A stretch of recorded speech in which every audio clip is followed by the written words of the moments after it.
Good morning, I'm Susan Kruszynski and I'm a collage fabric quilt artist, and I've been having a lot of success with parchment paper collaging with freezer paper. I've chosen just a simple flower to demonstrate this process. I'm going to hold up my directions and have the camera focus on this for just a moment so that a little later you can pause this or take a screenshot. So these are the steps that I'm going to use today.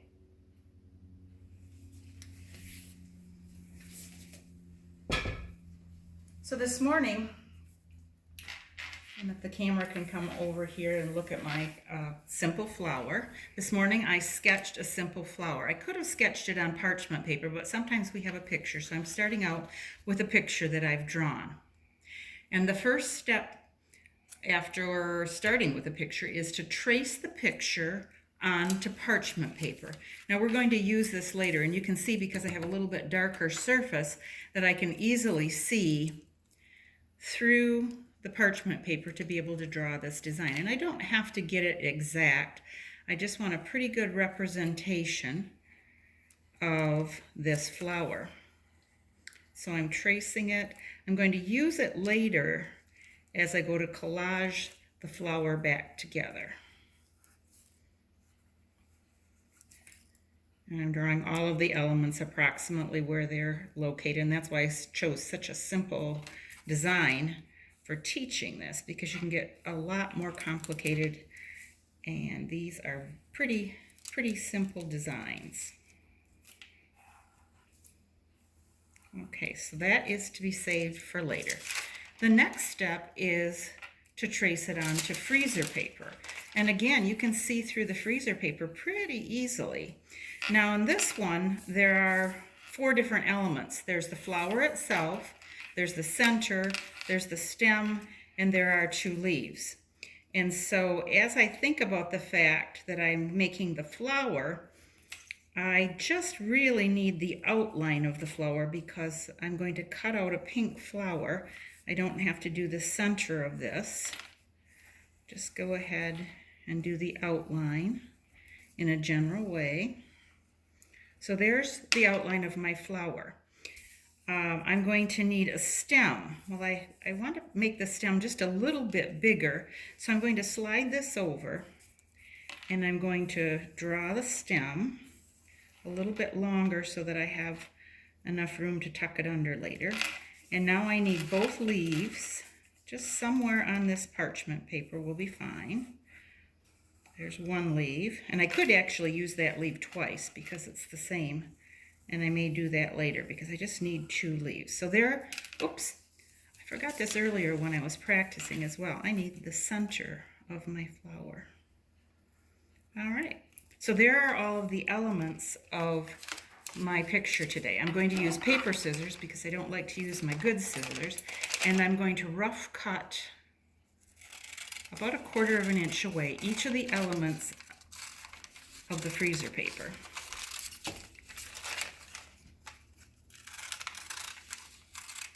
Close is good, but I don't want to be cutting right on the actual cutting line.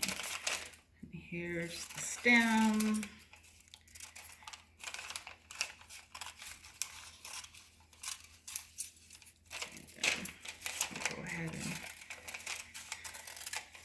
Now the directions say that you need to back your chosen fabrics with Wonder Under, and that can be done at any time, but I've pre-backed my 4 fabrics that I've chosen to use today, and they are all backed with Wonder Under. So now I have all of my elements kind of rough cut out. Get rid of that. So here are my elements. Let's see what comes next. On an ironing board, place, so come on over here, camera. I've placed a piece of parchment paper. I don't want to press on the ironing board because everything would stick. So I'm starting out with a piece of parchment paper. And I am taking each piece of fabric, putting it atop the parchment paper. This has Wonder Under on the back, and it will just stick temporarily to the parchment paper, but when it cools I can peel it off. So here's my center, and I have yellow, and I'm going to press that there with a nice press, and then I can leave it there to just kind of cool. I have a piece that I've chosen for the stem, and I just cut it long and narrow because I knew I wouldn't need a very big piece. I'm just going to generally press that piece atop. You just need 3 seconds. And then I have another piece of green that I'm going to, and again, I could have used the same stencil twice, but since I cut both out, I'll go ahead and use them. Okay, we have those done, and now this one's cool enough to pull off, so I can move those out of my way. Yeah, that one's probably cool enough too. See, it really does cool down enough. And I just have to know that my pencil lines are atop this pink, and I'm going to press that. All right, now I have a dilemma. I have to decide whether I want to use my paper scissors or my fabric scissors, but I really do need this to be cut out nicely, so I'm going to use my good fabric scissors, even though they're cutting on paper as well. Now here's where it might have been good for me to have this all cut out beforehand so that you don't have to watch me do it. But you'll also see that in the time of this video, I can create the whole flower. So we have the center, we have the stem,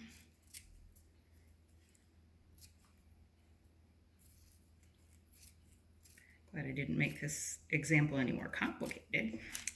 We have 2 leaves.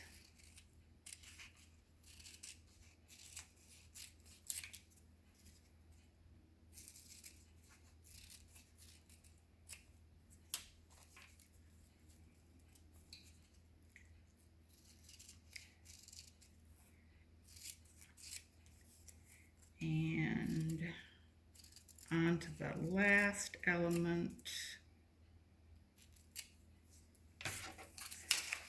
my flower.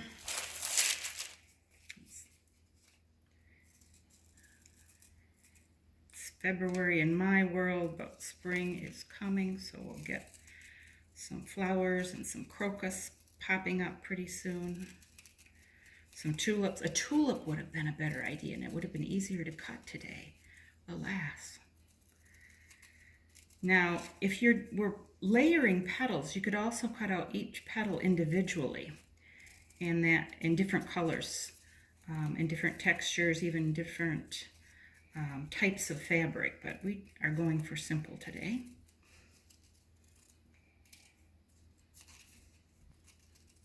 The Roosters had one of the first times I tried this, and I had the comb and the eyeball and the neck piece and some different elements, and it worked beautifully. All right, so those are all cut out. Next step, it's really easy to peel off the freezer paper, and this is just regular freezer paper that you buy in the grocery store. These waxy-sided, the waxy side is against the fabric, and I did neglect to say that. You wouldn't want to iron the waxy side with your iron, so waxy side has to be down. And the center, and I think that's all of the elements. You can purchase a little more expensive, like freezer paper for applique pieces, but parchment paper from the store will work, and it will just work a few less times. You could use these leaves and make more and more stencils until the wax wore out.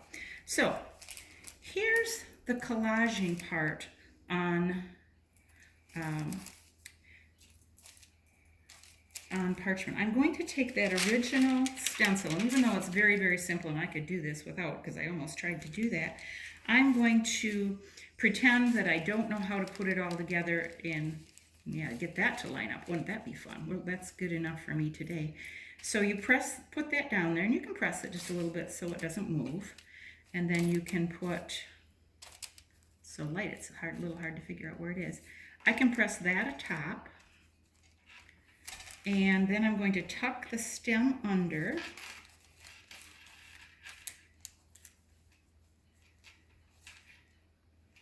press that just a little bit to hold it in place. And now my 2 leaves.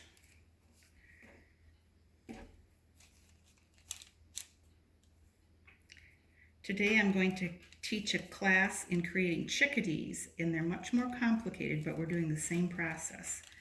So I'm going to show them this video to give them the general idea of where we're headed. All right, so now I have a flower. I have no idea how I'm going to use this simple flower. May never again. Pretty simple, but who knows where it will appear. So if I wait for 15-ish seconds, or even now, I can rip this off like a Band-Aid, and that's a little delicate right where the join comes in with the stem, so I'll rip this direction. And I could place this anywhere in an art quilt, put it atop the art quilt, and then press it down.